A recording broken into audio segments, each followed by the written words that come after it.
get out clear and take too much minion damage. We are seeing this pressure getting translated into a blue invade. Not seeing the jungler, and he does able to get it. Well played by Terminator. Terminator doing it once again. He got active with doing the blue buff invades last game, and is going to continue that same story for game 2 as well. Playing so well off these blue buff invades, and that's going to really hurt WOLFDOTSON going into this next couple minutes. Yeah, I mean, if there's someone to shut down, it's going to be the Guan Yu. You don't want, a fed Guan Yu running around your jungle, just doing whatever he wants. And so I'm glad to see, Terminator obviously very skilled in the solo lane, able to just shut him down at least for the time being. See how he translates that pressure furthermore.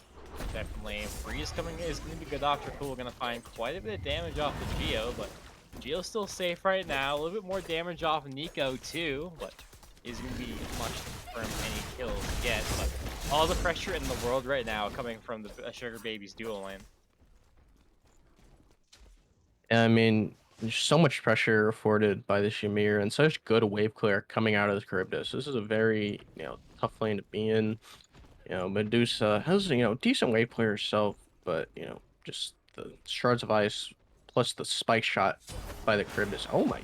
Oh, but first blood going towards the solo side for BurpleNurple, looking for the sash for MentalDepressed. Is he going to find it? Stun's going to be good. Off one more, and MentalDepressed won't be able to clean up BurpleNurple. iTerminatorr turns it around on him, and that's one for the Achilles as well.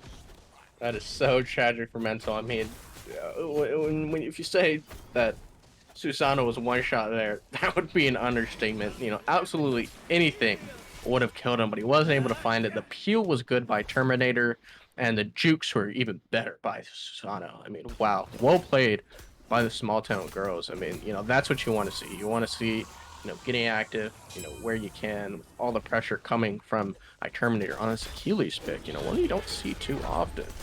Again, another blink coming off from Dracull, looking for a little bit of something more in duo, but isn't going to find much else after that.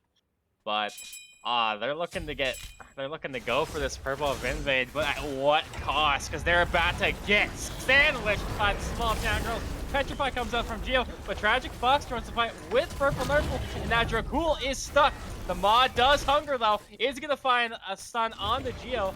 With not much coming out, Dueling Dragon's gonna find a nice pushback on the Dracull, and BurpleNurple will be able to finally clear him up. Pull coming back onto Sash brings him up, and Windfired Wheels is going to bring up BurpleNurple. Won't be enough to find any kills, though. The Hug Bug is going to give a nice hug to MentalDepressed, and BurpleNurple is going to clean him up as well. That's 3 strong kills onto the Susano. Yeah, wow. I mean, just a very good, very good plays by Small Town Girls. That was a very ambitious purple off. Obviously, they had quite a bit of pressure in their lane, but Small Town Girls had the answer back. And in the meantime, right as that engagement started, iTerminatorr got a solo kill onto WOLFDOTSON. So, just wins all across the board. And, that fight in the dual lane went on for so long. We did see Naja rotate into it, but by the time he got there, it just turned into another 2v4. And that's not a position you want to be in. And ultimately, he died for it. Definitely. And BurpleNurple getting active once more. Picks off Soulzc with a little help from TragicFox.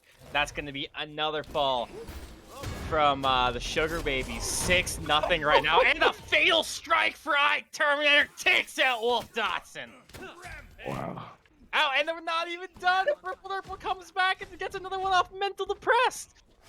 We are 6 minutes in, and it is looking like an absolute domination from the Small Town Girls. I mean, he just plays all across the map. We're seeing multiple solo kills coming out of iTerminatorr on this Achilles pick against this Guan Yu. We're seeing kills in the dual lane, kills in the mid lane. And we might see another one. It looks like a little late off of the 2 off of Tragic from the hug off losing colors, but still starting off strong 8-0 from Small Town Girls. I mean, the rough last game that we saw from Small Town Girls in the last game just was not enough to deter their mental. They are coming back, and they're coming back with a vengeance in game 2. What incredible displays all across the map.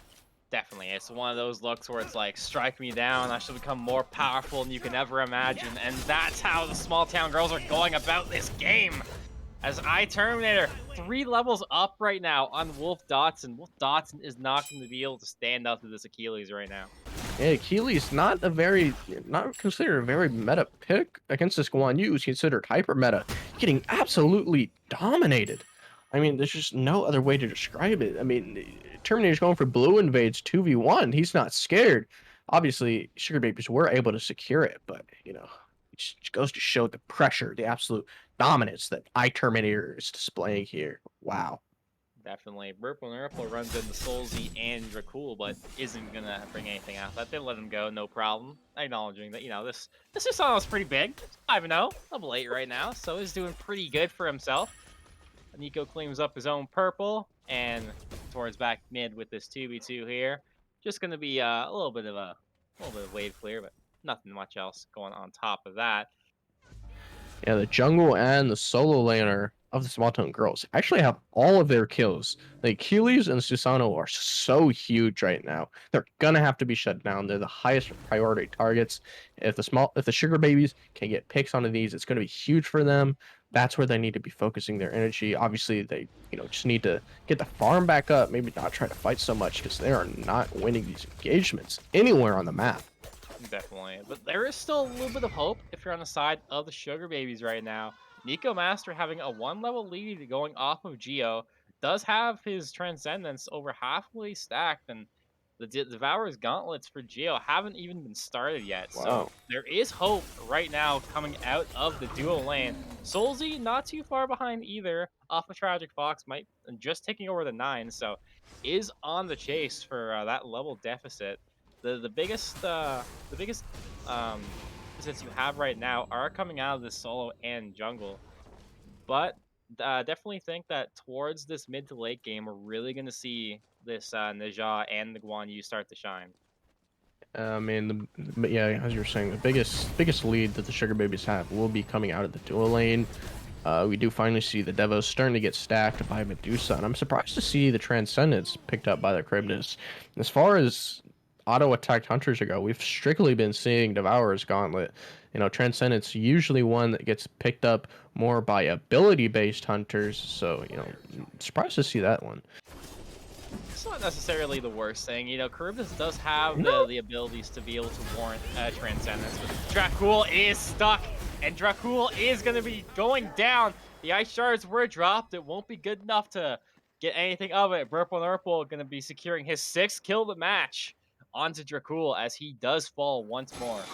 Yeah, no, definitely no doubting Transcendence power. It's still a very good item, but you know, you mirror in these games where you're just playing from a really big disadvantage. It just doesn't feel too good.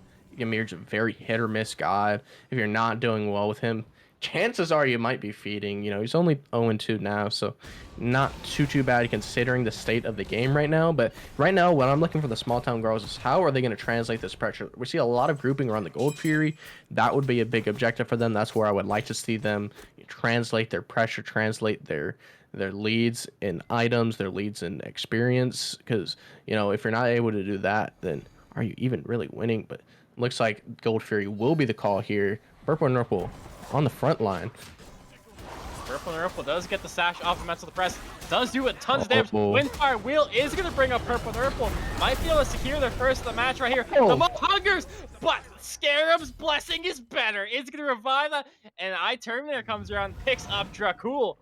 And BurpleNurple's still alive and well right now. And right in the backside, though, iTerminatorr might find himself in a little bit of trouble. NykoMaster finally gets a kill on BurpleNurple. The iTerminatorr might be coming low, might be able to get one more. Gets the dash, is good. MentalDepressed going for the sash, won't find an iTerminatorr, but WOLFDOTSON is determined, but will finally give up as TragicFox comes back and turns it around. MentalDepressed sent back to the grave, and that's one for the UI. That was almost really bad for the Small Town Girls. They weren't able to get the Gold Fury. They gave the shutdown goal on the what was 6-0 Susano to this Charybdis, who is the biggest lead right now, and they almost also got the shutdown kill on this Achilles. Almost pretty bad for the Small Town Girls, but I'm sure they're going to be able to bounce back. Achilles still looking strong. Huge goal, or decent 17. About maybe 1,500 gold lead by the Small Town Girls, but if they're, like I was saying, if you can't translate that into objective play, then then really, like, what are you going to be able to do? How are you going to be able to maintain this lead? Picks can only go so far. Eventually, you're going to start losing. So, we just need to see how the small town girls translate this. I definitely agree with you. iTerminatorr getting a little bit aggressive to WOLFDOTSON going back towards mid. Here comes the freeze off the BurpleNurple. Will wall him for peel, but a little bit of extra damage coming from TragicFox on a Dracull. MentalDepressed does join his team in mid as they might look for a little engagement coming off of these left side Harpies, but we'll opt to let him go. Looking towards the Gold Fury pit as Soulzc will come back to mid. But BurpleNurple with a nice little blink good is going to go right on. Typhoon is going to get dropped and is going to find the pick off on Soulzc. That's another one going to the Susano. Yeah, I mean, there we just see, what happens when you play Merlin. If your flicker's down, you have almost no tools for self-peel. If you're caught out, then, you can just see a tower dive alone by the jungler and just absolutely no repercussions from the Susano. Great play, great understanding by BurpleNurple, knowing that, okay, he just used his flicker, so I can just blink onto and kill him pretty easily. So yeah, I mean, that's what happens when you pick, when you pick Merlin. Definitely, MentalDepressed getting chunked right now by his flank. Gonna get the hug bug. The dueling dragons is gonna find the push on the MentalDepressed, but it won't be enough to drop him. So Mental is gonna be able to head on out and get back to base alive and kind of well. Yeah, bit of a misplay there by the Yu Huang. I mean, he was already getting CC'd by the Khepri.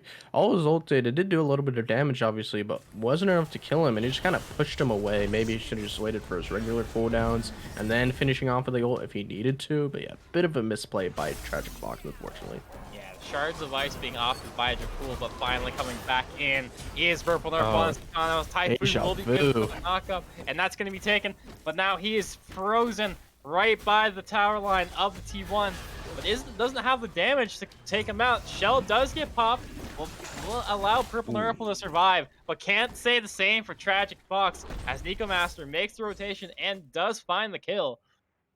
Yeah, really good rotation by Kribis there. I mean, that's what Kribis needs to do. Needs to get active more in these team fights, and going for the Gold Fury, I mean, this is what we're not seeing the small town girls do, is, being able to translate their momentum into these big objectives.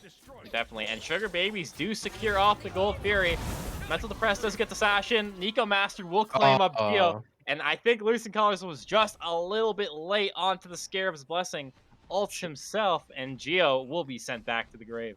Yeah, Scarab's Blessing just off the mark there. Very unfortunate, very sad to see. I hate to be Lucent there. You feel so bad when you're playing Khepri and you miss those ultimates. Something that would be so clutch, and something that's just so sad. I mean, here we see Nico just using the pressure that he does have. Has a big lead, 4 levels against the Medusa. I mean, wow, what is going on in this duo lane? Maybe we should see, more coming out from the Small Town girls to help shut down this Charybdis and help bring their Medusa up to speed. Because otherwise, this might be, a comeback by the Sugar Babies on hands of NykoMaster on this Charybdis. Yeah, you see right now, 4-level lead, sometimes a 5 on top of that. So Nico going absolutely crazy on this Charybdis, but it's got to translate to the rest of the map right now, because Nico might be popping off, but right now the rest of the lanes are, mid's not doing too bad. Mid's 13-13, support's 12-12. The mid duo is doing okay, but the jungle solo is where the biggest problem is. But here comes the Maw hungers and the Maw eats. BurpleNurple, he goes down, and Nico gets another one on Geo. That's going to be a double for the Charybdis. 5-0 right now on this Charybdis for Nico, and he's going completely ham right now. Yeah, I mean, we did see the return kill by the Medusa onto Mental. But right now, I think Small Town girls need to shut down this Charybdis. And if they can do that, then I don't see any way they're going to lose it at this stage of the game. Just as I was saying over and over again, so long as they're able to translate their pressure into just wins across the map. The Fire Giant, Gold Fury was already taken down by Sugar Babies. We need to see more from the Small Town girls. They were off to such a lead, and if they can't do anything with that big of a lead, then there's some issues. So we just need to see more going on with the small town girls. You know, that's no doubting, you know, that they're playing well to get this huge lead. No doubting that they're getting these, you know, these early wins as far as, you know, team fights and, you know, picks and everything. But if we don't see any more than that, then it might be rough for the small town girls.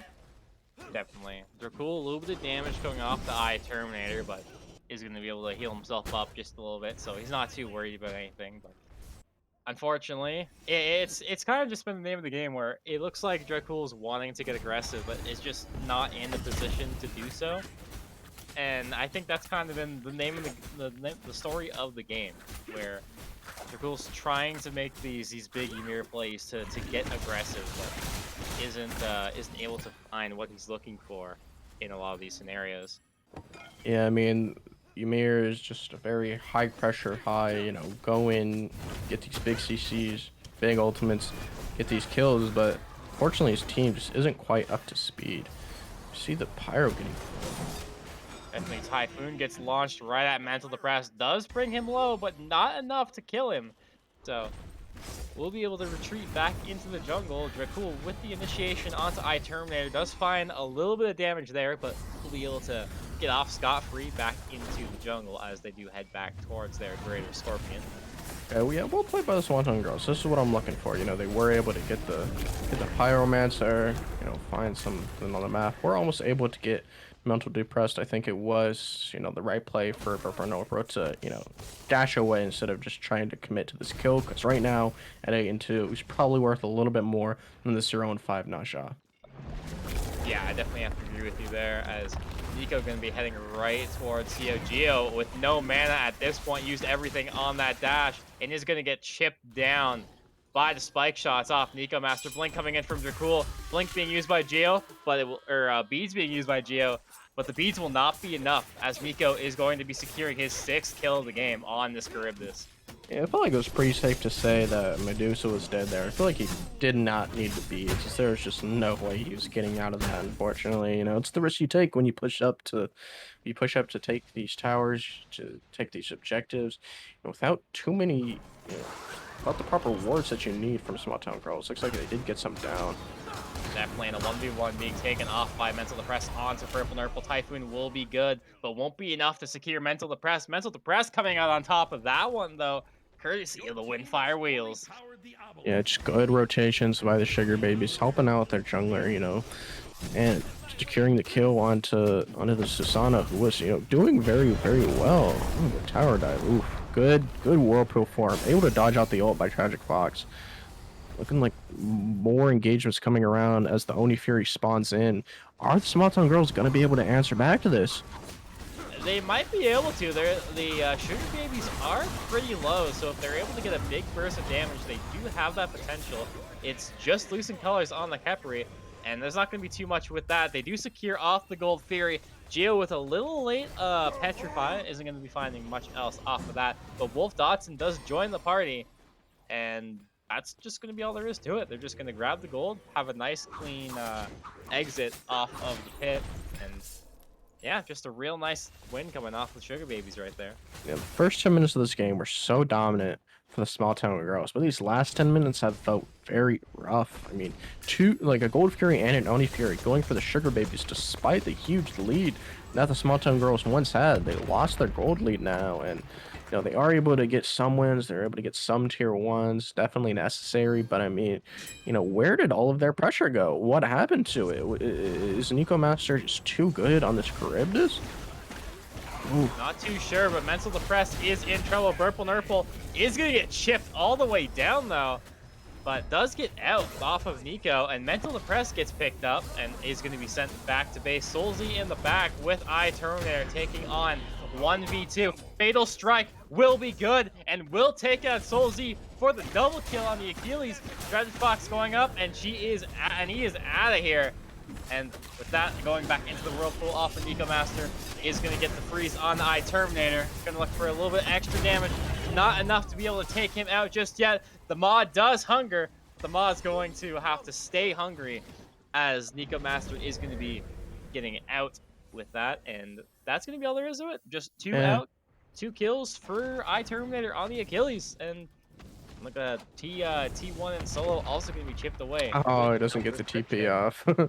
Didn't get the TP off. I mean, you know, I'm glad to see the Achilles getting a lot more active because that's what we need right now from the small town girls. So the Achilles is still so big, still 2 levels ahead, 6-0. We just need to see more coming from him. You know, we saw a lot coming from him last game when his team wasn't doing as well, but like this is far aside from the first 10 minutes, he's kind of been slowing down a little. Glad to see that change happen in the most recent team fight we just had, and I feel like, you know, there's still hope for both teams here. You know, both teams could walk away with a W here. Gonna be pretty undecided right now. I mean, as always, you know, just again, the small town girls had such a lead.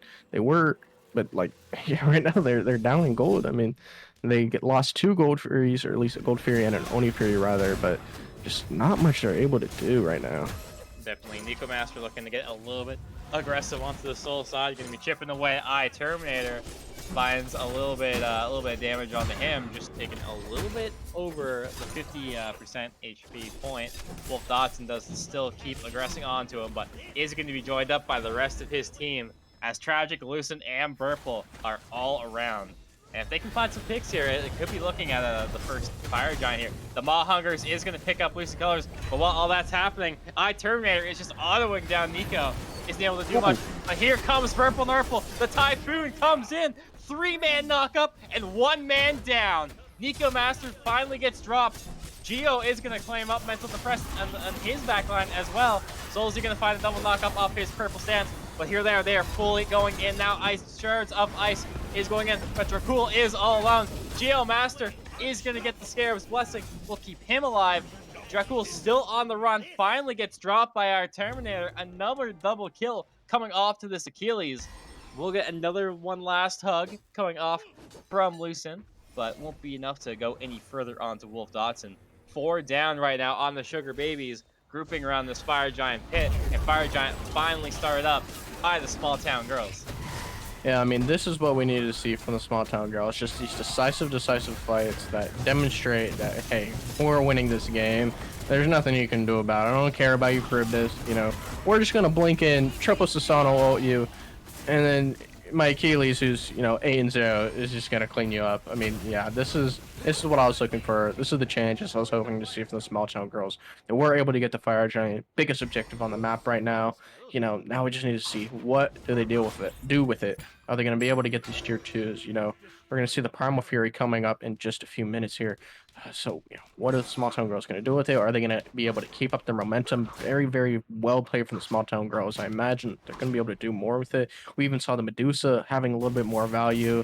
Heard him in there, autoing down. Probably did a decent amount of damage in that last fight. You know, damage numbers not too high overall, but, you know, not much you can do going up against the super dominant Charybdis. So, you know, we'll just see what the small town girls do from there and how the Sugar Babies answer back.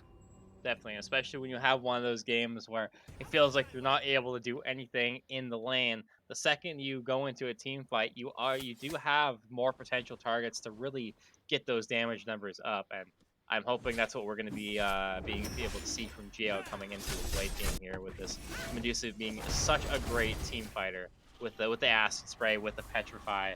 But once again, going towards this Gold Fury pit, small town girls do pick it up, but Dracull and Soulzc are also around. The Dueling Dragons do come out from TragicFox. We'll be able to get a little bit of damage on Dracull, but now Dracull is being looked at by the entirety of small town girls, and TragicFox picks up Dracull, sitting real nice and pretty, and around the corner, the Maw Hungers comes out off of NykoMaster. Will not find anybody. This T2 right now on duo side is going to be looked at and should fall no problem.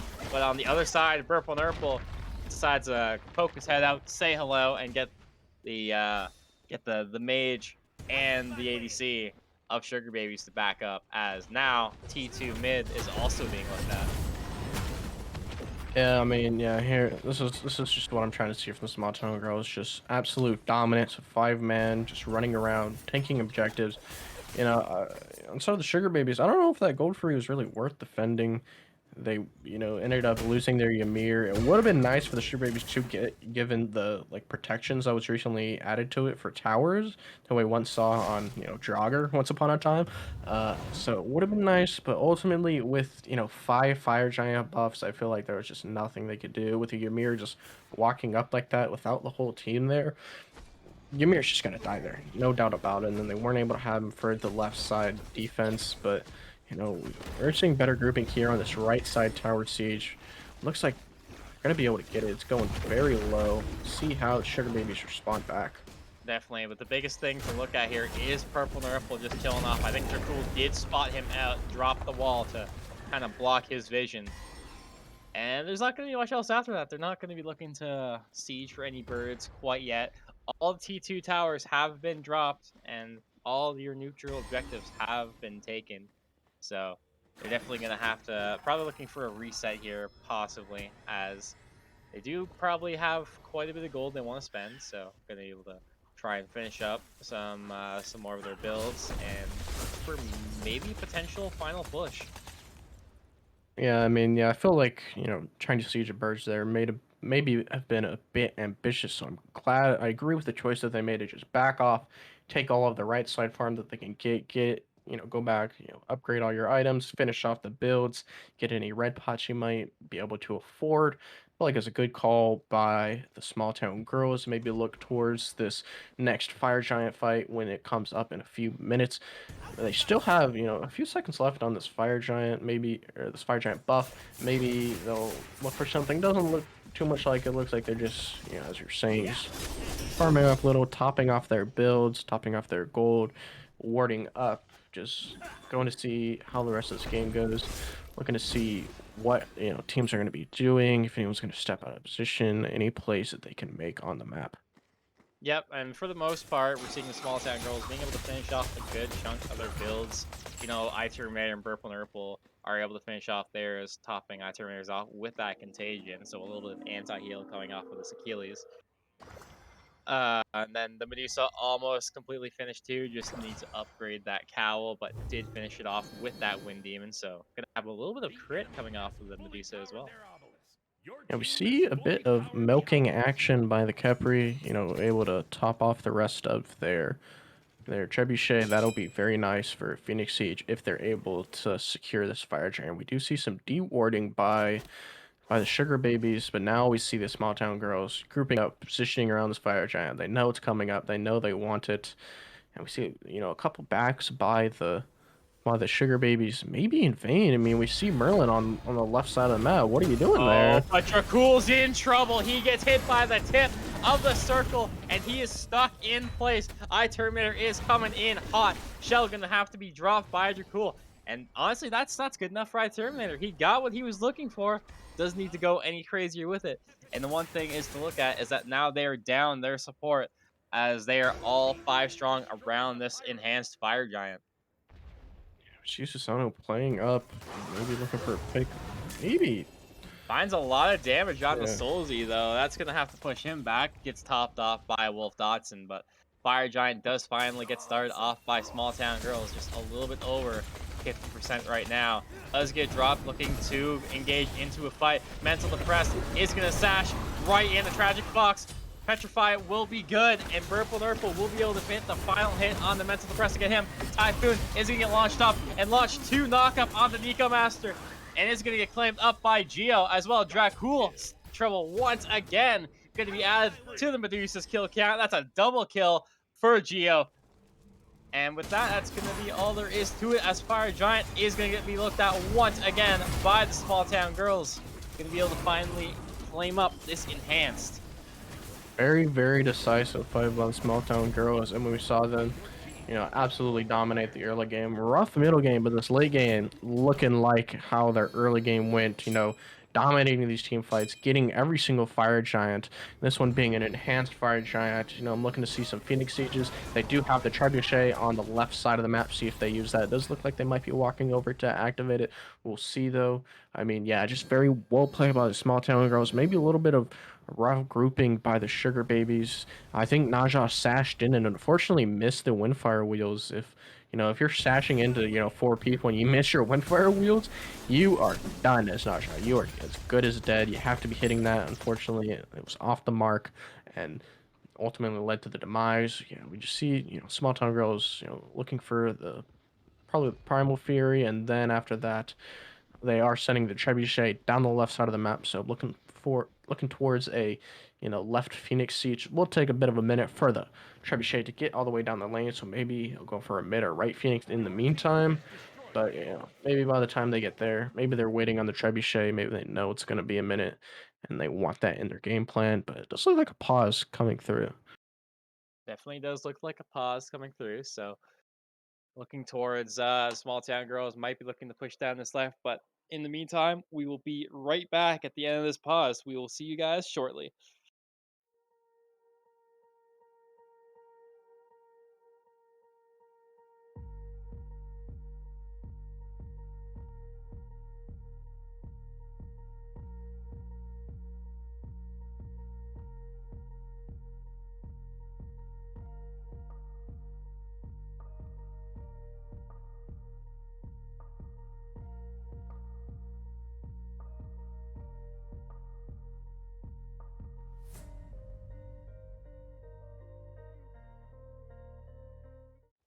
All right, pause is out. We are back in, locked and loaded, back in game 2 for Small Town Girls versus Sugar Babies. As Small Town Girls finally just claimed the enhanced Fire Giant, looking towards the push down to try and capture one of these birds to try and get some hope to end this game, or to force this game 3. A bit of space positioning from the small town girls. You know, unsure which Phoenix they're going to want to go for. Ping's coming out on the Trebuchet, so they know it's there. They know that's going to be a big part of this siege. We just see Achilles all alone, and then 2 and 2 in the other lanes. You know, it's, you know, splitting up the small town girls, but it's also going to split up the defense of the Sugar Babies. So maybe there is some method to this madness. Does look like they're going to commit into this left side Phoenix siege. Definitely, Frenzy gets popped, but Freeze goes on the Geo and being taken up. The MentalDepressed in the Windfire Wheels, but Scarab's Blessing is going to revive up Geo and right into the backline. Nico goes in, but he's in trouble with iTerminatorr. Is going to try and auto him down, but has to get out as 4 are surrounding the Achilles, and the Achilles will fall. But WOLFDOTSON, same story with him, is surrounded by the entirety of the small town girls. Both solos are going to fall. And with that, they're going to regroup, looking towards the mid lane. Phoenix, as Losing Colors is going to start taking it up. The MentalDepressed Sash is good, but even better is BurpleNurple completely dropping the Ninja. And with that, the T2, the mid Phoenix bird finally falls. As now they're going to be looking towards Nico and Dracull, and might look for one last little grab off of Losing Colors, but here comes the freeze off the purple, is going to be forced out onto the beads for his retreat, and going to play it safe as can be, going for this last and final bird onto the right-hand side, as it should drop no problem, leaving the defenses as bare as you can be for the Sugar Babies. Once again, Dracull gets caught out, isn't going to be able to fall just yet. Dueling Dragons gets dropped by TragicFox, but does not find a target, as NykoMaster is in trouble, gets the pull off of BurpleNurple, but Geo will claim the life of the Charybdis. Falls once again, but still 3 strong off the Sugar Babies. As on the other side, 5 strong on the small town girls. Not too sure if they can commit to an end here if they can't find one last pick. Soulzc Flicker does get dropped back into the Titan room. And we're seeing a little bit of a back and forth dance right now with the small town girls. Not too sure if they can commit to an end quite yet, but wave is coming in. Might be looking like this is the go. As TragicFox looking for a little bit of damage off the line shot, is going to fall a little bit short off it. Must fall into the sky. Still a little bit of a back and forth action here. Blink finally comes in off of MentalDepressed. Isn't able to find anyone off of the Windfire Wheels. As WOLFDOTSON now in trouble. Does take some damage coming off the iTerminatorr. Dracull is finally getting caught out. The hug bug is gonna give you the hug. As Dracull finally falls. Arrow able to enter this Titan room. Titan is falling low. Titan is dropping. Frenzy does get popped. Titan's low. Titan is down. And in response, the Small Town Girls are going to send this one to Game 3 as the Sugar Babies Titan falls.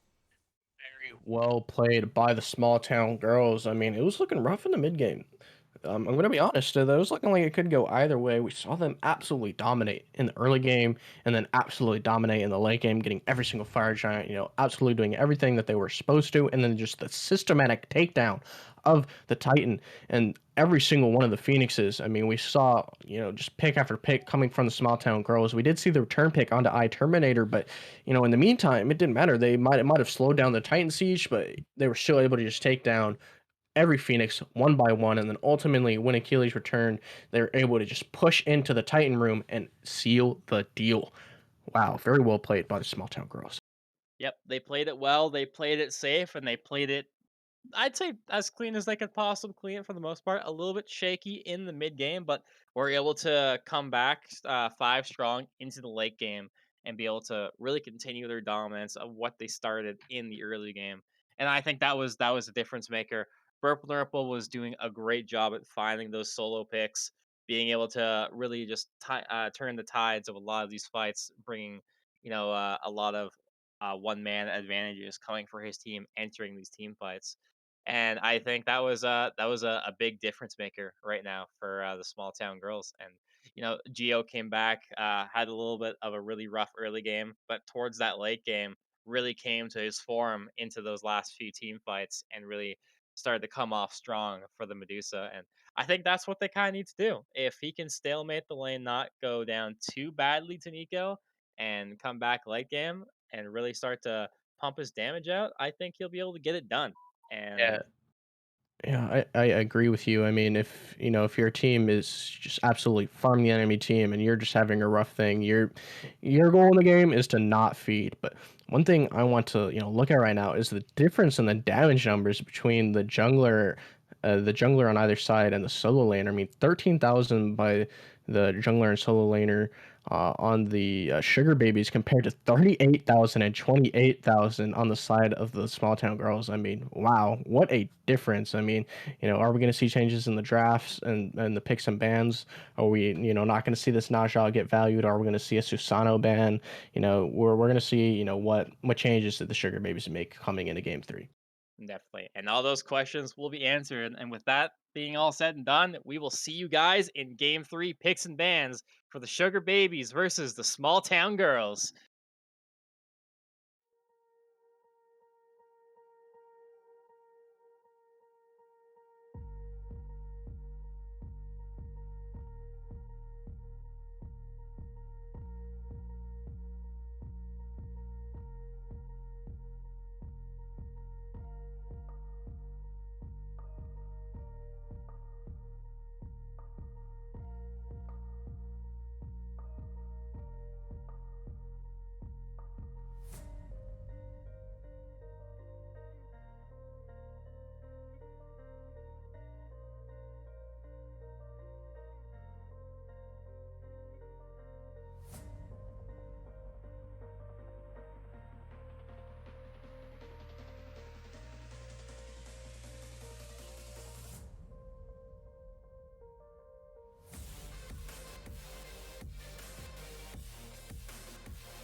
Alrighty, game 3. Here we go for all the marbles between the Sugar Babies and the Small Town Girls. Once again, my name is Zexagon, and I am joined once again by Cosmic Warrior. This is what it all comes down to, as you said, for all the marbles. I'm really interested to see, where these bans come from. Are we going to see more target bans, or the Sugar Babies going to stick to their guns and banning, the hyper meta, the emojis, the Hades? We do see the immediate Hou and Vulcan bans coming out of the Small Town Girls. I think, very, very wise choice. And yes, we do end up seeing the Susano ban and on side of the Sugar Babies. I mean, BurpleNurple was absolutely dominant on this Hou. No surprise to see that they ban it out. I mean, more than just a target ban. Hou is just, very, or excuse me, Susano is just a very meta pick right now. Very strong, high pressure jungler. Very good team fight ultimates. And finishing off, we see again the Baba Yaga ban. I'm assuming Soulzc is very very dominant in that one. So I'm assuming that's more of a target ban, and then just Hades to round out the start of the banning phase. Super super high pressure laning, super impactful team fight god. No surprise out of that one. Definitely. Both teams have one game in the pod, get to see what each team has brought to the table, and can definitely profit their bans off of that. Obviously, taking the Susano off, BurpleNurple, and then we're seeing Soulzc taking off the Vulcan, and then Nico also off of the Hui. So, no surprise to see all those gods immediately taken off the table. Small Town Girls, once again, will take that Yu Huang for TragicFox. Did do some good things last game. I think the damage was there. Obviously, it wasn't going crazy, getting all the kills in the world, but was able to do what it was intended to do, and that was pump out damage, find some good pulls with dueling dragons. So I think there's no real reason to not run it again. I think it did what they wanted it to do, and if everything goes to plan, it should do that exact same thing coming into game 3. But on this hover, a little bit something new going into the solo lane as this tier is being hovered. I mean, you said it. This Yu Huang pick just, it did its job. It did big burst. You got good pulls with the dueling dragons, and there's not much to say other than that. He lived with the celestial flight. This tier pick, or tier hover rather, I want to talk a little bit more about. I mean, we've seen some dominating performances, very very fun performances in the SPL. So I'm excited to see how that translates here into the Smite Draft League in the Challenger Circuit. Tier is a very fun god to watch, I must say. Just seeing him run around on the map with all his movement speed items, just being absolutely unkillable, and just the Lawbringer to just get him out of any bad situation. And this Pele pick, that's a very high pressure, high active, high movement, high octane. There's a lot of high going from this Pele. I like the pick. Once again, Pele's just a fun god to play, fun god to watch. Excited to see how they put this to work here. Definitely. And in response, we're seeing a little bit of a run back from the Khepri of Losing Colors. Going to be taking a run back for the Hugbug, and changing the scales. We're seeing Guan Yu being taken by the Small Town Girls this time for iTerminatorr. I'm interested to see what Terminator is going to be able to do on this Guan Yu. As we saw game 1, game 2, WOLFDOTSON ran in game 2. Wasn't able to find the value they were probably looking for out of the Guan. So I'm interested to see if iTerminatorr can take it and maybe try and do something a little bit different with it. But we'll see how that goes. Yeah, if there's one thing that's consistent between the two previous games that we watched, is that iTerminatorr has been absolutely dominating this solo lane, just absolutely out pressuring, winning, out farming everything he can to maintain his lead in the solo lane. I'm curious to see the matchup into the tier. Equal, probably a little bit more of a pressure bot in the solo lane, so maybe that's what they are looking for in this tier pick. Looking just to try to answer back, just to try to shut down iTerminatorr a little bit. And tier might just be the answer that they're looking for. Definitely. Lots of sustain, a good amount of pressure also coming off tier. The only thing that they're going to have to, WOLFDOTSON's going to have to be careful of is when Guan Yu is doing that spinning off his 3, he's not able to be taken into that Fearless. So he's going to have to plan around if he wants to get aggressive with that. He's going to have to kind of pick and choose his battles there. But going into the second round ban phase, being a Mercury and a Thor being taken off the table off of Sugar Babies. And on the other side of the coin from Small Town Girls, we see a Poseidon ban. Don't have that 5th ban just yet, but really trying to take away all those bursty options once again from that mid pick. Yeah, looking like the exact same ban priority that they had in the last game. No surprises there. They do finish it off, the ban phase, with the Cabrakan, just, a really high pressure, high priority support pick right now. No surprise to see that there. Now, I want to talk about this Rama for a sec.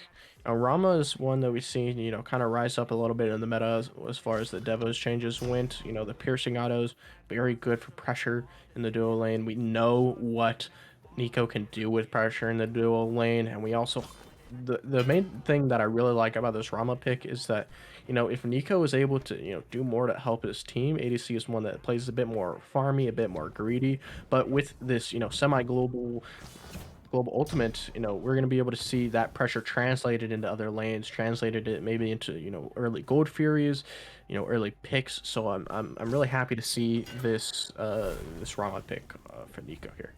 Definitely, and I think that's what Nico's looking for. He's looking for something that can do as much, if not more, damage than a Hui and a Charybdis, but something that is still able to kind of just do a little bit more for him and his team. You got that semi-global ult. You do have a little bit less self-heal without the tides, but still have that nice rollout dash to be able to, either get away or get aggressive with it as well from that cripple shot he gets with the ability. And also, adding the ultimate, being able to buy some time if he has to use it defensively. And we see the Cupid pick in response, going to be able to deal with maybe the rollouts with the Fields of Love, the huge cripple.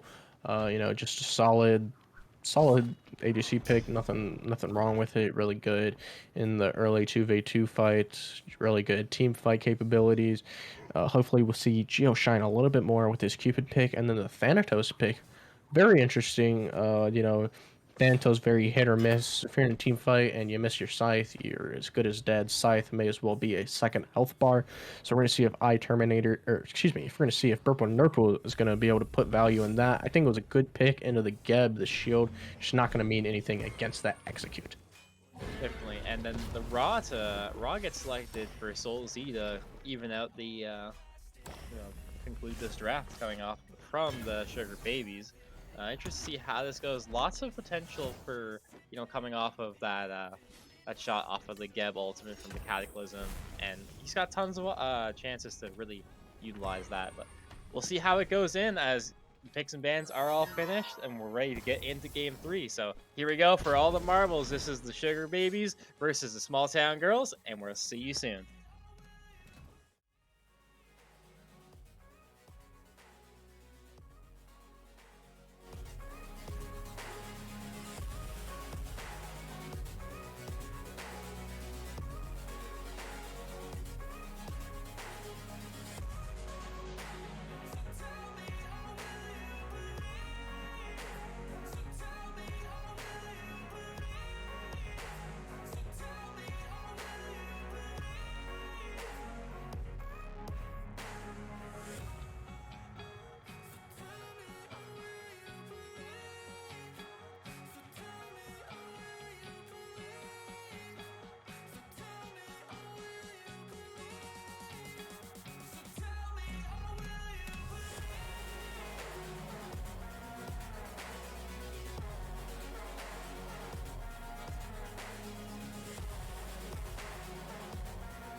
Even when you feel low, you can still go.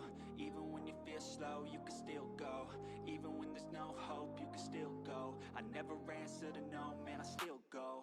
Go, go, go, go, go, go, go, go, go, go, go, go, yo, go, go, go. Hustle hard, hustle every single day. I'll be making moves till I'm buried in my grave. To the system, I don't wanna be a slave. I've been doing shit my way, or the highway.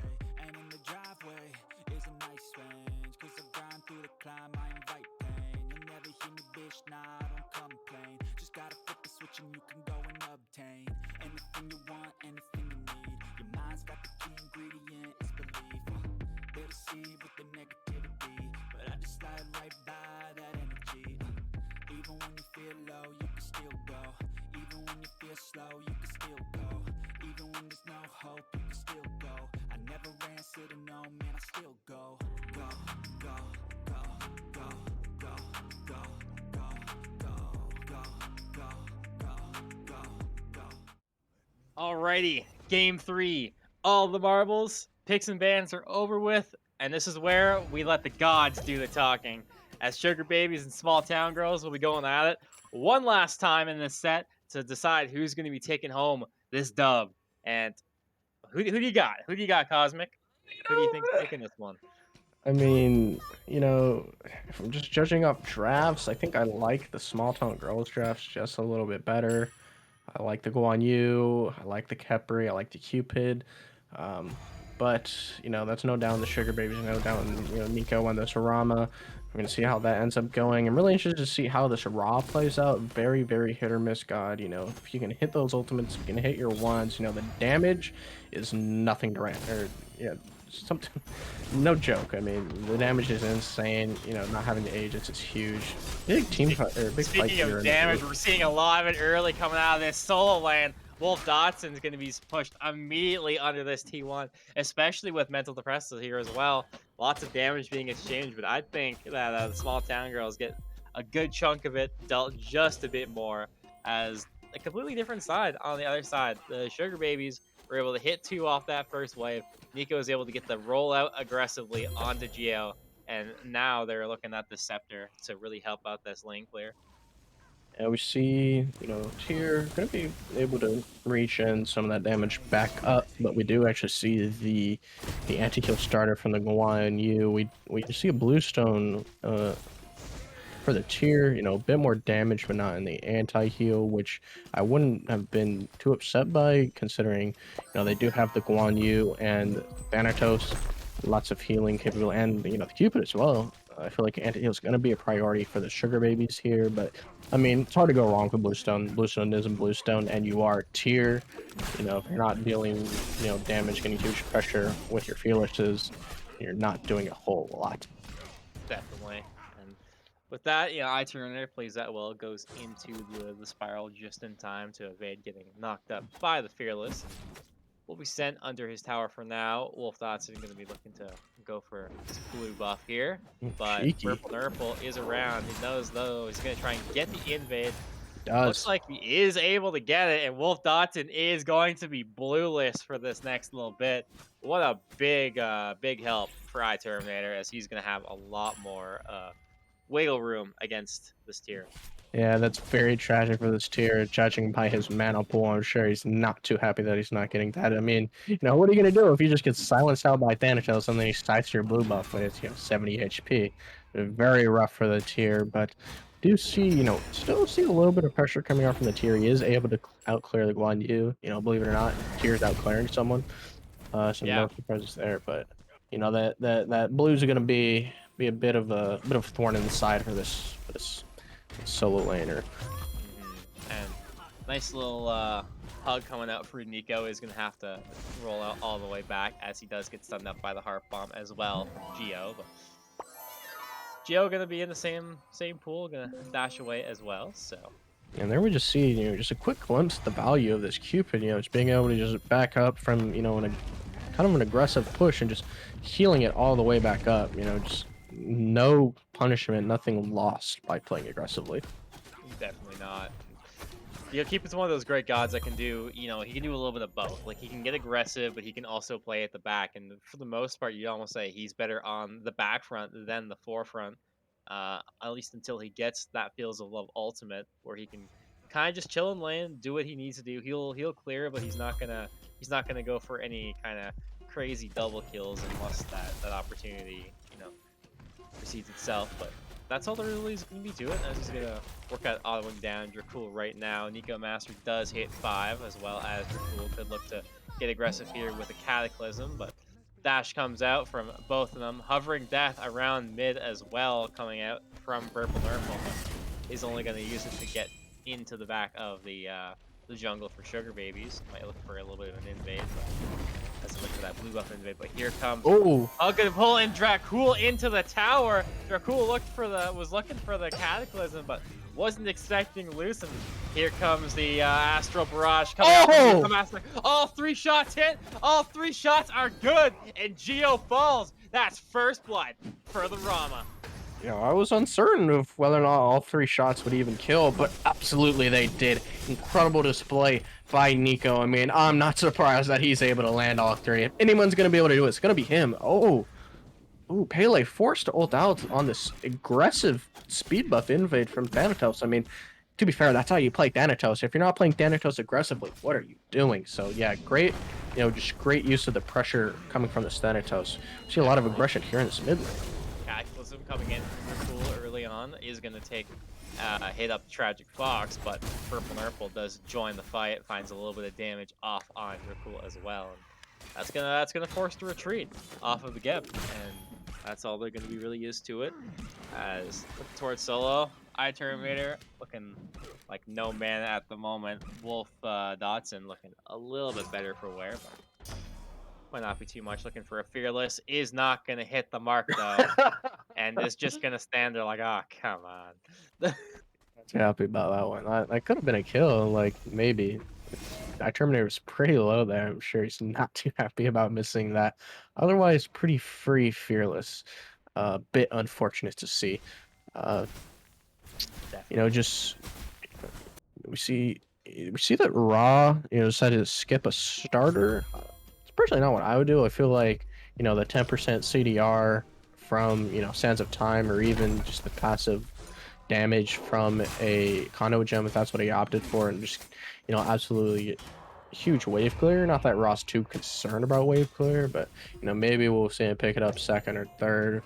I'm actually glad you said that, because he actually did that game 1 when he played Vulcan, Soulzc. Did he? I did not notice that. He did rush the Book of Thaw, and I'm interested to see what he's going to go again. Did go the Sands of Time upgrade. Oh! Panic Lightning coming out for the blue buff is going to find up. BurpleNurple is going to be taken down with the Fearless of WOLFDOTSON, but is going to look for that one last auto, is running out of time to do it, as BurpleNurple is running for the hills. WOLFDOTSON is very limited in what he can do with mana. Oh. But here comes this Cataclysm coming off of Dracull, but Scarab's Blessing is going to pay some dividends to BurpleNurple to help him escape. And with that, that's pretty much all they're going to be used to it, as this Thanatos will be able to live to see another day. A very smart choice to run to the right side and not the left, because he might have been at the tail end of a Raw ultimate, and that is not where you want to be when you're on that kind of HP. We see, you know, support ults traded out. We saw a very aggressive blue invade, ultimately in favor of the small town girls. Thanatos able to escape with hair health. Tyr not quite able to get it. You know, wasn't able to find the Lawbringer, didn't really go for it. Might not have had enough mana. No blink in on BurpleNurple. Scythe missed. Fields of Love gets dropped immediately after. Nico is up into the sky with the Astral Barrage. Going to pay off sometime. But here comes MentalDepressed trying to help him just a little bit. Nico does get the last rollout. Still alive, but will not be for much longer. Geo fighting the last auto to send Nico back to the grave. And that's pretty much what you're looking for as this Cupid, looking to really try and even out this playing field here, with this Rama going back down. And I did actually want to touch on something. We were talking about Nico with Transcendence. He does go Transcendence on Rama instead of Devourer's Gauntlet. Regate coming off of BurpleNurple finds a lot of damage coming off the Soulzc, but won't be able to kill him, as right back to mid. 2 low mana shots right now on Soulzc and Dracull. The hug is going to be a little bit off the mark on Lusa, but here comes the dueling dragons. BurpleNurple will be able to steal off to Soulzc, and Cavalry Charge is going to be placed some help from iTerminatorr. We'll be able to get out of tower just in time as TragicFox picks up Dracull. Just incredible displays of teamwork and communication by the small town girls. I'm glad to see that they're finally respecting, you know, the pressure and dominance that Nico can bring, you know, going to shut down the Rama early, try to get their ADC a bit of a lead, and then we just see, you know, a 2-kill tower dive from them. We saw iTerminatorr rotate, beautiful rotation from the Guan Yu. Yeah, just very well played by the small town girls. Just great communication, great teamwork. You know, talking about the Transcendence, we see 2 Transcendences actually coming out. Cupid does very well with the Transcendence, but he does do well also with the Devos. I'm more surprised by the Rama, but it does seem like Nico likes Transcendence just a little bit more. I mean, there's no denying that Transcendence is a really good item. It's just we have been seeing a lot of Devos over it overall, but, you know, Transcendence, you know, it's still Transcendence, right? Hard to go wrong. Definitely in that regard with all the damage coming out. Nico getting in a little bit of trouble, but is able to position himself well to be able to escape without barely losing any of his health bars. So is looking good. Dracull is around as well. Mental did peek his head in to see what was going on, but doesn't look like much to him. So we'll go back to the good old farm game. Yeah, you know, not quite of an explosive early game as we've seen from the Small Town Girls. We have seen them, you know, active on the map, just not quite to the level that they were last game. Looks like some grouping on both teams around the Gold Fury. Maybe just trying to get an Oracle, is just establishing pressure around it, making sure no team's trying to go for a cheeky steal. Tier doing tier things in the solo lane, but, you know, Guan Yu just healing it right back up. Yeah, they kind of do a lot of the both, where they do a lot of damage, but then they both kind of heal it all back up, and it makes for a very stalematey kind of lane, where it feels like no god can out-duke the other. Dracull looking to maybe try and steal the Greater Scorpion, but one great pull coming off of Exploders will stop that. But then we'll trade out for a Cataclysm off of Dracull, and a very nice Searing Pain comes out from Soulzc onto BurpleNurple. Not enough to send him, but a good enough read to be able to drop him super low. Yeah, he just barely missed his one, but just hit that ult so perfectly. If it was just a little bit lower, he would have gotten it. Aggressive purple invade coming from Nico here. Fields of Love does get used for the self-peel, and now it looks like they're going for a Gold Fury pull. Yeah, being able to also take away that purple off of Geo, but Gold Fury also being looked at. Geo is around, but Geo is in trouble. Volcanic Lightning answered by MentalDepressed, but does get cleaned up by Nico. Yeah, I'm not quite sure what Geo was thinking there. I mean, maybe he didn't know there was so many people on there, but I mean, there was 4 people on that. You know, Smite Girls had the response back with the Pyro call, but would not have been quite so bad for the Small Town Girls if people would have just played his life there. Maybe back, maybe gone for, you know, one more wave before backing. But yeah, that was a very, very unfortunate demise for Geo on this Cupid. Definitely, and especially not having that Fields of Love up and having to use it defensively to protect your, try to protect your purple buff.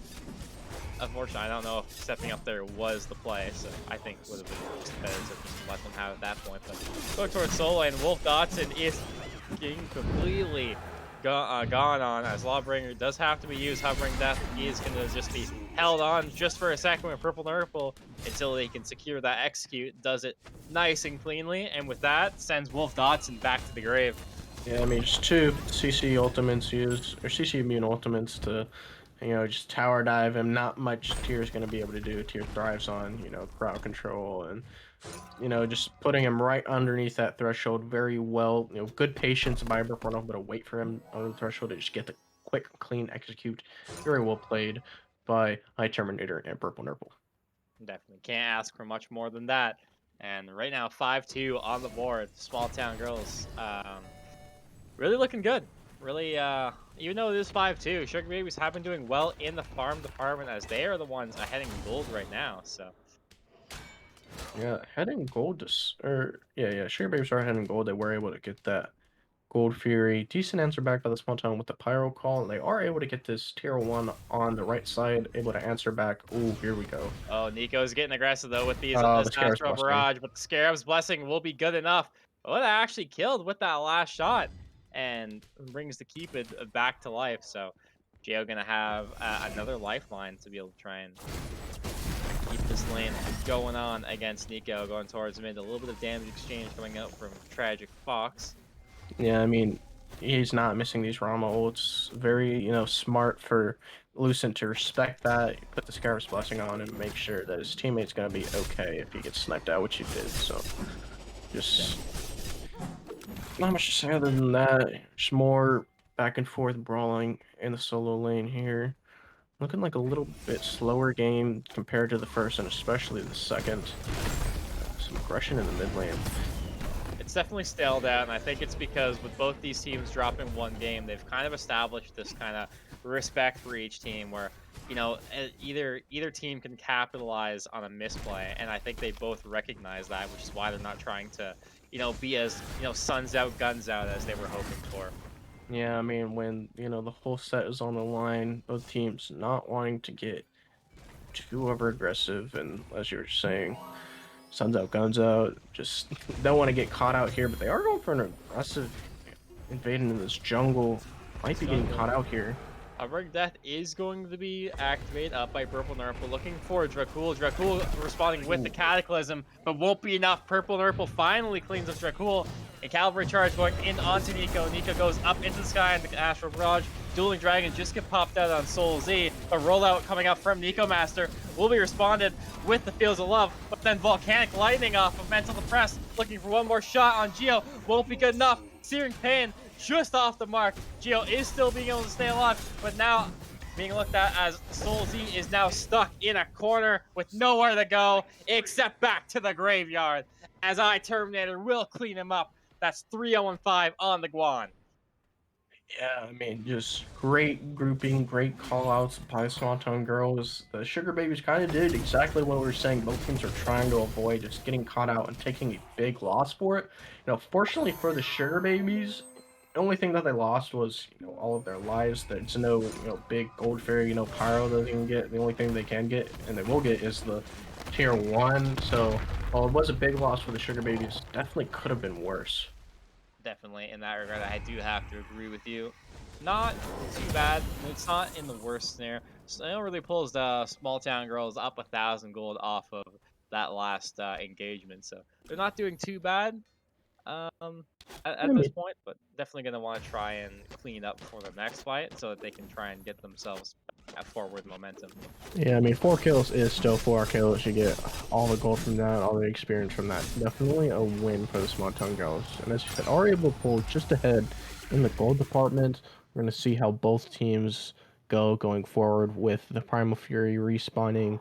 See maybe if any teams might be capable of going for an early Fire Giant. I kind of doubt it. I feel like they're going to play more for the gold Fury. Here we go. Aggressive. BurpleNurple looking to get a little bit aggressive as he just gets into the Hovering Death just enough. Cataclysm does get dropped off by Dracull as well. Lands right in front of them, almost getting picked off by that beam off Soulzc, but is able to get around it. But now MentalDepressed is in trouble, is going to have to use the Blank Cavalry Charge, just get dropped off by iTerminatorr, but isn't going to be able to find the kill he was looking for on the MentalDepressed. As going towards, we're seeing another fight between these carries. Nico getting nice and aggressive on the Geo.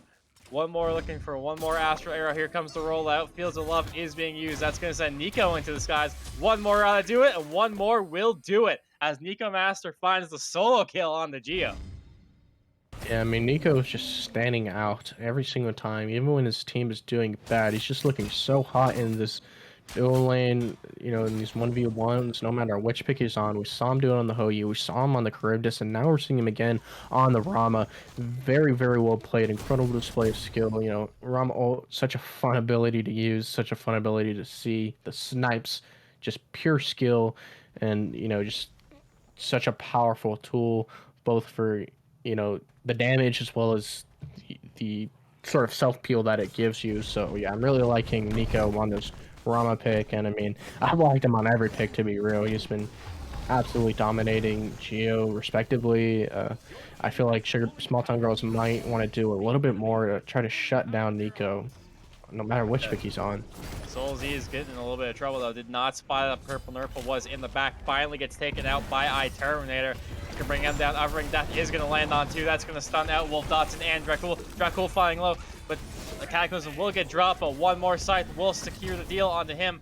BurpleNurple does claim up Dracull. That's bringing the Thana to a 5-0-6 kill line, as WOLFDOTSON and MentalDepressed will have to retreat back under their towers, as Small Town Girls find another 2-for-none trade and going to make it a little bit more as they do look at this Fire Giant. Yeah, I mean, Nico does seem like he's spotting out. Might be able to steal it with the ultimate. He does have it back up. We're going to see how they play. He does go into it maybe a little early. Looking for anything he can. Not going to be able to find much. He lands back under iTerminatorr. But Fire Giant actually makes the kill on Geo. Geo's going down. BurpleNurple gets cleans up MentalDepressed. So Fire Giant finally does get dropped as they are looking to go in as iTerminatorr goes on the cavalry charge, hopping into 4 of the Sugar Babies. But might have been a misplay on that as he is now getting chased down. Blink coming out from WOLFDOTSON is going to fall a little bit short onto the Fearless as iTerminatorr is now on the run. Soulzc in the back does pick up BurpleNurple and gets the big shutdown. Lawbringer going to be also dropped to try and catch up to iTerminatorr, but still won't be enough. Now it's Fire Giant going to be looked at by the Sugar Babies instead of the Small Town Girls this time. And with NykoMaster, with how much shred he has, it might be falling relatively soon. Yeah, I mean, just fight. It's just went so bad all of a sudden for Small Town Girls. You just can't be dying to Fire Giant. You just can't be, unfortunately. Geo does get caught out. It does kind of sway the fight. We saw Thanatos also get picked. That's a huge shutdown for for the Raw, who ended up picking out that kill. See, fight continuing after the Fire Giant does get shot by the Sugar Babies. Definitely. Cataclysm is used by Dracull on the iTerminatorr, and that's really all they're going to be used to it. Dude does spot out that Small Town Girls have picked up the Pyromancer, and I don't think the Sugar Babies are wanting this one to go for free. Into the sky will be the Nico on the Rama, but won't be enough to strip it away as Small Town Girls do confirm off that Pyromancer. Yeah, not quite enough from the Rama ult. I mean, man, that thing goes so far.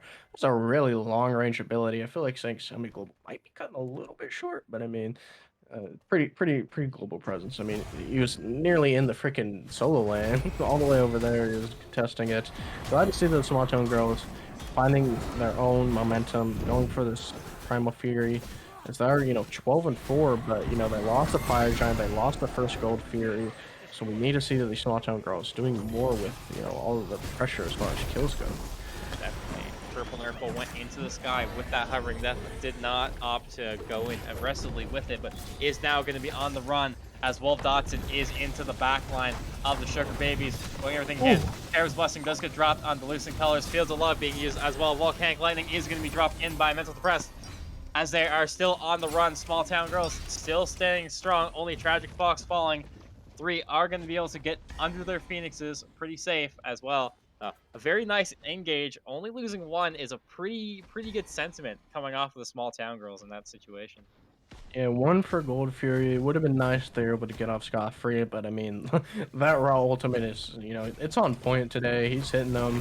It's hard to deal with. There's an insane amount of damage. One of the few burst tools that wasn't banned away from the Small Town Girls, and with the lack of being able to build beats and Aegis. I mean, even with Aegis, it's hard to, you have to predict it. You can't really react to it. Yeah, it is a really hard one to really spot out. And Oh. with that, NykoMaster is going to take out BurpleNurple into the backline. Is the cavalry charge of iTerminatorr decides not to land for the stun. But WOLFDOTSON is going to use the Lawbringer to get in there as that T2 tower in mid does fall at the hands of the Sugar Babies. Yeah, just very good plays by the Sugar Babies. The Thanatos just kind of walked behind him, then just kind of instantly died. Good awareness by the Sugar Babies, seeing him come, instantly turning to put him down. And the tier 2 siege was good. I found the tier 1 on right side. Looks like they're going to be going for this tier 2 siege on the right side as well. See how if this one goes as well as the first one did. Yeah, looking like it's going to be right off the sun, right off of Dracull is going to be good. It's going to pull him super low on health. iTerminatorr looking for a little bit of extra damage. Beam comes out from Soulzc, doesn't find any damage quite yet though. Another stun going off of Dracull is going to look for iTerminatorr to engage on him, but isn't going to look for anything too crazy yet. There's that Searing Pan coming out from Soulzc, does not find any recipients of damage though, just nice little zone out tool, and with that, it's going to be a full retreat off the Sugar Babies. Yeah, much better defense on this tier 2 coming from the Small Town Girls. They were able to get, good, decent chunk of the tier 2. I'm sure the next time they try to go for it, they will end up getting it, but much better defense by the Small Town Girls. Looking up, Sugar Babies do seem to be a little bit ahead. They're about 4,000 gold ahead. Are sieging tier 2s, but still anybody's game at this point. I mean, we might be in for a bit of a long one here. Depends on how the Sugar Babies, balance their momentum and how the Small Town Girls respond. Yeah, speaking of that, might be seeing another one. Hovering Death is forced out from BurpleNurple, is used to use it defensively, and you hate to see it being a Thanatos that has to drop your Hovering Death defensively. Yeah. It is. I mean, it's fairly short cooldown ultimate. It does suck having to use it defensively, but you know, if it's between that and dying, I'm definitely using that ult every single time. I mean, there's just too much value in your own life as Thanatos here. Definitely have to agree with you there, as Sugar Baby's pushing down this dual side. T2 looking to get something. Volcanic Lightning goes right onto Geo. Finds tons of damage there, but not enough to grab the kill. Now MentalDepressed is forced to playing Ring Around the Rosie on this wall. BurpleNurple and Geo. Lots of jukes coming up, but no be good to live as Astral Barrage from Nico comes out. Finds a few shots, but does not find anyone. Lands back down. Finds a few crits off. TragicFox will send him down to the dirt. But then here comes, they're going right down this Phoenix as iTerminatorr and Geo both very low. BurpleNurple going to have to take a different route to get around, but they're looking towards this left-hand Phoenix for Sugar Babies as the bird dropping down halfway through. Not too much going, but in the back is BurpleNurple. Finds a little bit of damage, but is going to get immediately turned and burned by Soulzc. Gets dropped. Now Geo is on the back foot as well, super low. This bird is still standing though, taking a few shots, but will finally get looked at once again by Nico. But Nico gets dropped by iTerminatorr as Phoenix finally does fall. But iTerminatorr is still pretty much full health. Drops Cavalry Charge, is going to look towards, and might be looking towards Soulzc. Soulzc finally gets stunned out. iTerminatorr is going to get joined by Geo though. Not any returning damage as Geo is still looking well. He finds a slow off of Dracull. Missed Heart Bomb coming out from Geo. Getting into the rollout, might be able to finally escape as this Geb is getting out. Yeah, ambitious plays by Guan Yu. Hardly even punished for it. We see his team falling on not far behind him. Unfortunately, I mean, once a Geb's in his rollout, you're not catching him without using some big movement ultimate or something or another. Yeah, we just see Sugar Babies really doing very well to maintain their pressure, maintain their lead, and turning that into, more. Turning it into a Phoenix, turning it into what looks like going to be a Pyro followed by a Fire. It looks like they might just be going straight for the Fire Giant. Definitely going to need a good defense here from the Small Town Girls, so this might spell the end of the Small Town Girls. As Small Town Girls do sniff it out, they are around fire, are spotted up by at least 3 with Lucy Colors, Terminator, and Burple on the back. Sugar Babies do have to drop it, but they have taken a fair amount of damage from this Fire Giant. Specifically, Soulzc is going to have to be a little bit careful. Cataclysm comes out, finds a 3-man from Dracull, but in the back is BurpleNurple. Tries to go into Hovercraft, but isn't able to as Soulzc immediately drops Thanatos. Fields of Love comes in, is going to try and spot out MentalDepressed, but isn't able to catch him. Cavalry Charge just goes in, but here comes the bringer of the law as WOLFDOTSON is going right in on TragicFox. Spins his hands out, but then iTerminatorr is on the back front of it, still chasing out TragicFox. Scarab's Blessing does get dropped and does get smacked up and activated by NykoMaster with the Astral Barrage.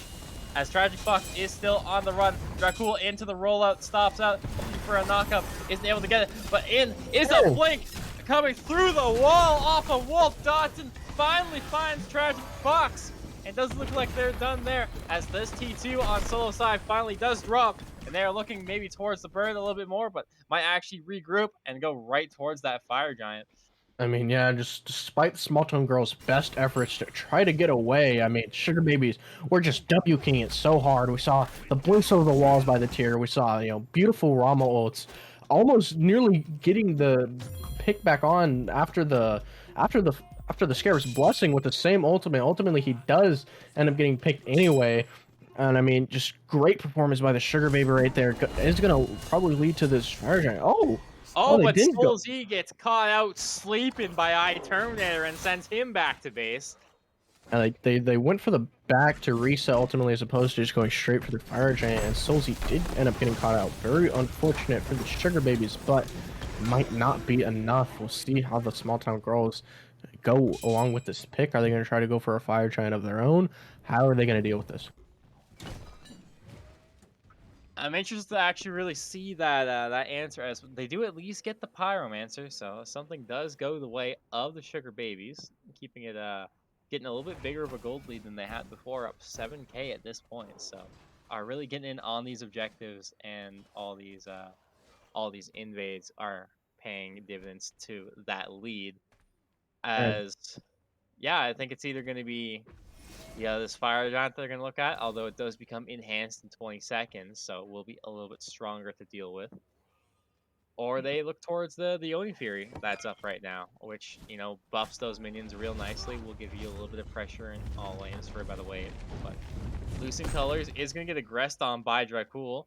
Does get the knock up, but won't be much to that. That left side Phoenix has finally respawned for the small town girls, so will be looked at. And knowing that Geo isn't nearby, is still pushing up that left lane. That enhanced fire giant finally gets picked up by the sugar babies, but It looked like it's going to be a 4v5 here with the Cupid out on left side, having to defend that left Phoenix. Oh, but Tresha, make that a 4v4. Maybe a 4v4, a very nice pick coming off of BurpleNurple sends Soulzc back, and that's their objective secure, completely gone. Covering Death is going to land onto MentalDepressed, but in the back is NykoMaster going to be taking out TragicFox, being turned on. The iTerminatorr turned and burned by MentalDepressed. Pele grabbing up one, as well. Dracull is looking to really get back in there. But going into the back, BurpleNurple tries to blink back, trying to pick up Nico. But Nico on the back front will pick up BurpleNurple. 3 down right now for the small town girls. And Fire Giant, the enhanced version, is finally going to be looked at by the Sugar Babies. Yeah, I mean, Sugar Babies looking absolutely dominant in this game. I mean, not much the small town girls can do right now. Even with that pick they were able to get, make it more of an even fight. Their front line, their back line is just far too strong right now. This Rama, far too dominant, 7-3, going crit, super bursty, burns objectives really fast, and just gets these picks that they need to find. We're gonna see how these Phoenix Sieges go. I'm sure they're not gonna waste much time, excluding this pause here coming in. Looks like it's a quick pause anyways. Already I'm pausing Okay, nice. on top of that. So Yeah, so not wasting much time, as I said. Gonna might look to just quickly burn down that left side Phoenix, very low health as it just came back up. I think even took some minion damage, so we'll see which they prioritize. Might even go for this Oni Fury, get these Oni waves pushing, pressuring all 3 lanes. Just a lot of options here from the Sugar Babies. A lot of ways that they can win this one. It's looking like it might be a short victory here for the Sugar Babies. We're going to see how the small town girls defend, if they're going to be able to defend. Their draft is focused a little more towards, being aggressive, not so much on the defensive side. Aside from this Khepri, this Thanatos is very get in there and get kills. Maybe he's going to be able to do something on the defense here. Maybe we'll see a glorious comeback from the small town girls, but with EFG, it's just so hard to do so. Definitely, it's a tall order from the small town girls to be able to defend, especially against a 4-strong EFG coming down this left lane on a especially weakened Phoenix too. Dracull coming in is gonna find a knock up on Geo. Nico's gonna come right in and nail out this Phoenix with no problem. Feels a lot being used, as well as the cavalry charge. That's going to send Nico into the Astral Barrage. He's going to find shots in the back, but Soulzc is going to drop BurpleNurple. Going into the back, Nico finally lands, is going to hop right on the TragicFox in the back line. Scarab's Luster is going to be used. That's going to save out TragicFox for now. But Geo is also having to force the retreat, as too low right there. As they're going into the back line of Sugar Babies is iTerminatorr. But iTerminatorr has bitten off more than he can chew as he falls down to the wrath of Soulzc. As well, looking at this Titan as from the side of Sugar Babies, dropping low as WOLFDOTSON is doing the best he can to really be able to keep the back line of at bay. And MentalDepressed finally does get the pick onto TragicFox, and with that not being much said done, Titan falls and Sugar Babies are taking the set 2-1. Unfortunately, Thanatos wasn't able to do it. Rama ulted deep in and actually used his ultimate to help peel for the Raw, which Thanatos had ulted onto. Ultimately, the Raw was able to kill the Thanatos himself with the help of the Rama ultimate. I mean, here's the thing I want to cover. The Nico on this Rama, absolutely dominant, no doubt about it. But I think the biggest sleeper pick here was this 1-1 tier, and here's why. Between both games, the first game the Sugar Babes won pretty decisively. We saw the huge Vulcan ults, but there were times when it was looking very good for the Small Town Girls. Just because iTerminatorr was running around their jungle, getting all of this pressure, and we saw the same exact thing going on with iTerminatorr in the second game. But I think the tier pick prevented it. Not being able to out clear, not being able to out pressure a tier, just being an absolute pressure bot prevented iTerminatorr from having as much value. I mean, don't get me wrong, we still saw him doing a lot of value. 6 and 2, maybe standing out a little bit between from his team. But I think the tier pick was ingenious here, as it just kind of shut down iTerminatorr in the early game, didn't let him snowball like we saw him do in the first 2 games. Yeah, and I fully agree with you with that because WolfDOTSON was able to kind of stalemate his lane, not give iTerminator as much as he was getting in maybe the first couple games. It just helped. It was a big difference maker for the Sugar Babies being able to take this game and not have to worry too much about what iTerminator had to do come that mid to late game. Yeah, yeah, just very well played by the Sugar Babies. The Thanatos got off to an early lead, and usually an early lead Thanatos can snowball very well, one of the most snowballing gods in the game. But you know, the Sugar Babies had the answer back. Rama kind of got out of hand a little bit, as we saw Nico do in every single pick he made in every single game of this set. Very just incredible display this set by Nico. Very high skill player. I'm sure we might see him in the Premier League not too long. Yeah, I mean, it was a very good set by both teams. I feel like the jungler and the solo laner on the side of the Small Town Girls did stand out a little bit here, and the ADC on the Sugar Babies absolutely standing out above the rest. Definitely. And yeah, with that all said and done, a great set from both teams. Wonderful display of skill from both squads as well. But as for that, that's all we have for you today. As the Sugar Babies will take down the Small Town Girls in a set 2-1. And with that, we thank you all for watching. And with that, my name is Zexagon, My name is Cosmic Warrior. and that's all we have for you today. Have a good night, guys.